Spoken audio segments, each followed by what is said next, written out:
few years ago, I wrote a bunch of tutorials for Warp3D Nova with the intent of helping other people learn how to use it. This was back when it was first introduced. Anyway, since then, those tutorials have kind of gotten lost on my blog, kind of buried. So, at Jamie's suggestion, thanks Jamie, I've collated them all into one document, added a few more tutorials and turned them into a book, which will be both print and on Kindle. It's quite nice, doesn't it? Except for the not for resale banner they stick across proofs. That won't be on yours, don't worry. Anyway, this is coming out soon. It's actually, because I've added a few more tutorials and there's more information, it's roughly twice as thick as the OpenGL tutorial book that I did.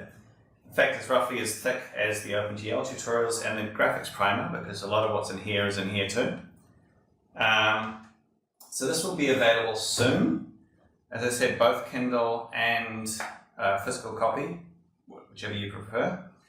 Hopefully in about a week. I still have a little bit more to do.